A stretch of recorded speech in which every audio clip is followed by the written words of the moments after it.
Steve, clearly improvements tonight. What areas were you most happy with? The big emphasis for us was the start. Like, we really wanted to improve on our first 15, 20 minutes from the week before, where we made a lot of errors. This week, we cut those errors right down, and that allowed us to put pressure on them and build momentum, and we took that right through the first half, really, and into the second half. I think you only had about a third of possession, but you obviously used the ball very well. Yeah, well, sometimes that stat's misleading too, though, because if you're using the ball really well, you don't have a lot of possession. They get to, have lots of rucks and so forth. So, that can be a little bit misleading, that stat, I reckon. You're pleased with 16 tries in 3 games, but your defence tonight was fantastic. Yeah, it was, and that was another area that we really improved on, and we got off the line and we were reasonably fierce in our tackling, and there's still lots of our game that we have to improve on, but if anyone had said, you're going to lose 818 caps and come out and do what we've done over the last 3 weeks, you'd be very happy. So we are, but we're not the finished article yet. Ross, down the back. Steve, you said before the game that there was a bunch of players you put in the team who you wanted to see sort of tested at this level. Did you find out what you needed to find out from them in this game? Pretty much so, yeah, and most of it was positive, so very happy about that.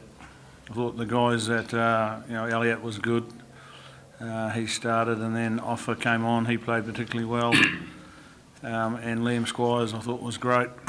Bowden at first 5, and then going back to fullback, played a really good 80 minutes of rugby. So that was nice.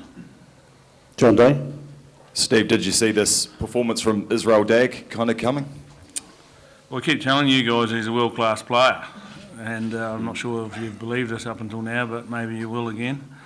He got injured last year and couldn't show that talent, but he's had a great off-season. He's come back and he's in great form, isn't he? And he's back to the player that we know he can be, and when he's like that, he's world-class. Patrick. I was going to ask about Israel as well, but does his performance over the past few weeks make it difficult or interesting in terms of selections for the Rugby Championship? Oh no, I think he'll make it. I mean, does he sort of force his way in? Yeah, I think he'll make it. I think he's played well enough. What are you asking me, Paddy? Do you think he'll make fullback ahead of Ben Smith? Is that the question? Yeah, does he make a starting spot in the back three? Like he's been the starter of the last 3 tests, so he gives us a massive option. Benny gives us a massive option. Wise on one wing, Jules on the other. So we're going to have to make some choices when they're all playing well. But his form at the moment, it's going to be very difficult to leave him out. Bender's form, he had an outstanding game as well on the wing. Doesn't matter where you play him, he's just such a good rugby player. So both of them will be there somewhere. Down the back, yep. Hi, my name's Levi. Kieran, the boys stepped up today. Does that mean that your leadership had to step up as well, or did it just flow tonight? No, I think about what Steve said earlier was, we wanted to start where I think doing that was able to, not let the Welsh have a wee sniff of this game. I think, just flowed, able to hold them out there, pretty crucial times in that first half, and then I guess score on half time or just before, kind of set up the second half for us. So, look, we've been building well. I think the leaders have learnt a lot over this 3 tests, a new group, and we're just learning. We're all learning, so it'll do us, hold us in good stead leading into the championship later in the year. Nige. Steve, you've mentioned 2 members of the back 3. Can you give us your assessment of Julian Sevilla, please? Yeah, good. He made some good progress. I don't think Izzy helped him on the first catch, got in the way. And for a guy who's battling with his confidence a bit, the worst thing that could happen to you is drop your first catch. But he came through that, and he didn't get many opportunities to really express himself with the ball in hand with regards to space. But, he got a lot more touches, he got more involved in the game, and he's not far away from being right back where he is, should be. Were you a little bit disappointed to hear the reaction when he sort of palmed back that second one from the crowd? To be fair, I didn't I don't even recall it, so no. John Day, to your side, Nige. Ian, was George Moala carrying an arm injury coming in to this game, or did he hurt it during the game, and how well did he play considering that injury? Well, no, he wasn't, and yes, he did hurt it during the game. And how well did he play? He did really well, and the good thing is he just went out there and did what George Moala does, which is just run hard and straight, and he showed a few other nice little decision-making things around the kick and pass. So he'll be delighted with this game. Gareth down the back.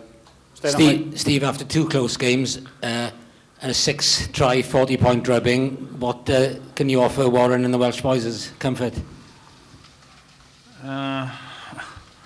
Look, it's difficult, isn't it? Like I think they've played something like 17 Test matches, and they go home tomorrow. So maybe some of them were on the plane. I don't know. Like they'll regroup. They're a good team, and they're better than that. And they'll get a decent pre-season hopefully, and come back and be a force in the Six Nations, and then, well, before that, they'll be. I think we will see them, go well in the November Test. I'm not sure who they're playing, but they'll regroup and they'll be good. They're a good side. So it's always a difficult time for Test teams to be playing at the end of their season, particularly, I think, in the World Cup year where they don't get a break. They just play right through, and real difficult. Last 2 questions. We've got Sav and then John. Steve, are you, excuse me, are you where you want to be? Have you ticked all the boxes you want to ahead of the Bledisloe Rugby Championship? Well, if you look at what we've achieved, we've won the series 3-0. I think we've got better each game. We've blooded a lot of new people. We've got a new leadership group, we've got a new skipper, all of whom have done really well. So we've answered a lot of questions that we need answered. Is our game where we want it to be? No, but it never is. So, we'll strive to get better at that. But very happy really, considering, as I said right at the beginning, losing 800 caps, or a little bit more than 800, not many Test teams would just carry on as if that hadn't happened, and particularly with the quality of people that we lost. So, I'm very happy. John, last question, thanks. Just Kieran, what did Elliot provide for you guys playing alongside him, and then what did Liam do once he got on the field as well?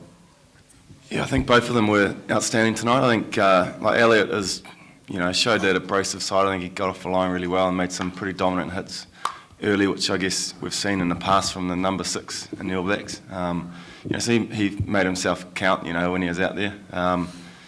He just didn't get the opportunities perhaps on attack, and I think Liam, when he came on, showed a great maturity. Come and kind of show the skills that he does have, and kind of a messy time in the game, but he really stepped up. So those 2 boys have trained really well, I think, over the last month, and pretty hard to come in after pretty much a month out of footy and play like that. So I was really happy with him.